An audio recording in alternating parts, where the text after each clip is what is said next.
టంగస్కా event మీరు Japan Hiroshima Nagasaki bomb incident గురించి వినే ఉంటారు.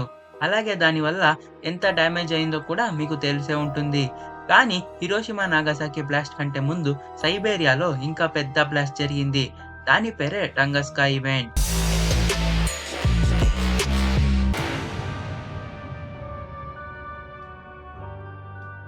హిరోషిమా నాగసాకి బాంబ్ 15 కిలోటన్స్ అయితే సైబేరియా యొక్క ఎఫెక్ట్ 3 నుండి 15 మెగాటన్స్ వరకు ఉంటుంది. దీనితో ఇది ఎంత పెద్ద బ్లాస్ట్ అనేది అర్థమవుతుంది. అయితే ఈ బ్లాస్ట్ జరిగింది అయితే రష్యాలోని సైబేరియాలో 1998 జూన్ 30వ తేదీన ఆకాశం నుండి ఒక చిన్న రాయిలా అలాగే ఎంతో పెద్ద వెలుగుతో ఇంకా పెద్ద పెద్ద శబ్దాలతో సైబేరియా ఆకాశంలో కనపడింది. అక్కడ ప్రజలు ఇది చూసినప్పుడు చాలా భయపడ్డారు. ఇప్పటి సైబేరియా టైం ప్రకారం ఉదయం 7:14 ఇది జరిగింది. గాయ్స్ మీరు నన్ను ఇన్‌స్టాగ్రామ్‌లో కూడా ఫాలో అవ్వచ్చు. అక్కడ నేను యూట్యూబ్‌లో అప్‌లోడ్ చేయలేని వీడియోస్ కూడా అప్‌లోడ్ చేస్తాను. అలాగే ఇంకా ఏమైనా ఇంపార్టెంట్ అప్డేట్స్ ఉంటే అక్కడ అప్డేట్ చేస్తాను. ఇన్‌స్టాగ్రామ్ లింక్ బయోలో కూడా ఉంటుంది. డిస్క్రిప్షన్‌లోనూ ఉంటుంది. ఆ రాయి లాంటిది వచ్చి కిందకి తాకగానే చాలా పెద్ద బ్లాస్ట్ జరిగింది. అయితే అక్కడ పడింది ఏంటంటే ఒక యాస్టెరాయిడ్. ఆ యాస్టెరాయిడ్ గంటకు 33,500 కిలోమీటర్ స్పీడ్‌తో వచ్చింది. దాని వెయిట్ 200 మిలియన్ పౌండ్లు.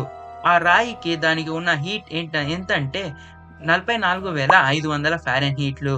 ఈ బ్లాస్ట్ సైబేరియాలోని వడకమెనియా టంగస్కా రివర్ దగ్గర జరిగింది. ఆ యాస్టెరాయిడ్ మన ఎర్త్ కిందకి పడినప్పుడు దాని వెయిట్ 15 మెగాటన్స్. అంటే ఒక మెగాటన్ వచ్చేసి 10 లక్షల టన్నులతో సమానం. అయితే 15 మెగాటన్స్ అంటే 1,50,00,000 టన్నులు.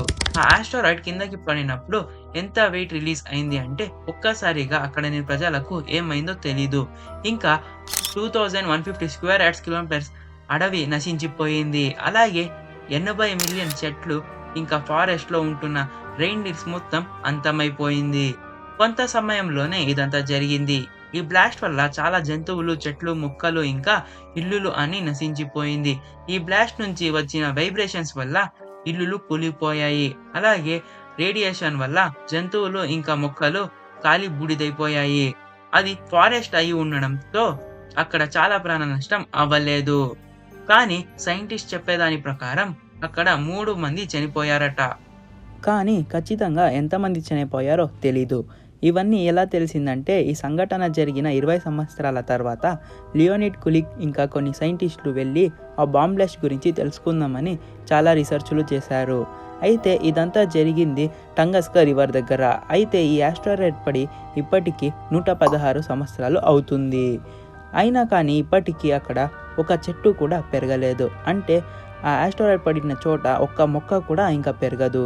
దీంతోనే ఇది ఎంత పెద్ద బ్లాస్ట్ అనేది అర్థమవుతుంది. ఈ సంఘటన గురించి చాలామందికి తెలియదు. మీరు ఈ వీడియోని మీ ఫ్రెండ్స్ అండ్ ఫ్యామిలీకి షేర్ చేస్తూ ఈ సంఘటన గురించి చెప్తారని కోరుకుంటున్నాను. ఈ సంఘటన జరిగింది సైబేరియాలో. కానీ ఈ బ్లాస్ట్ సౌండ్ వేవ్స్ ఎక్కడ దాకా వెళ్ళిందో తెలిస్తే మీరు షాక్ అవుతారు. ఈ బ్లాస్ట్ జరిగింది రష్యాలోని సైబేరియాలో అయితే దీని సౌండ్ అలాగే షాక్ వేవ్స్ 4,000 మైళ్ళు అంటే బ్రిటన్లోని లండన్ దాకా ఆ షాక్ వేవ్స్ వెళ్ళింది. ఫ్రెండ్స్ వైస్ అండ్ స్టోర్ ఇక్కడ మీరు కొనుక్కోవాలి అనుకునే ప్రొడక్ట్స్ చాలా తక్కువ ప్రైస్‌కే దొరుకుతున్నాయి. మీకు డిస్కౌంట్స్ కావాలి అంటే నా ఇన్‌స్టాగ్రామ్‌లో మెసేజ్ చేయండి. అక్కడ నేను మీకు ఒక కోడ్ పంపిస్తాను. ఆ వెబ్‌సైట్ లింక్ బయోలోనే ఉంటుంది. ఒక్కసారి క్లిక్ చేసి ట్రై చేసి చూడండి. ఈ బ్లాస్ట్ జరిగిన 20 సంవత్సరాల వరకు అక్కడ పడింది యాస్టెరాయిడ్ అని ఎవరికీ తెలీదు. అక్కడ పడింది యాస్టెరాయిడ్ అని చెప్పింది లియోనిడ్ కులిక్ అనే సైంటిస్ట్. ఈ సైంటిస్ట్ రీసెర్చ్ చేసి చెప్పారు. గాయ్స్ ఈ రోజుకైతే ఇంతే. ఈ వీడియో కానీ మీకు నచ్చినట్లయితే ఈ వీడియోకి లైక్ చేసి నా ఛానల్ను సబ్స్క్రైబ్ చేసుకోండి. అలాగే దాని పక్కన ఉన్న గంట సింబల్ను ఆన్లో ఉంచుకోండి. అప్పుడే నేను అప్లోడ్ చేసే వీడియోస్ అన్ని మీకే ముందుగా నోటిఫికేషన్స్ వస్తాయి. Thank you.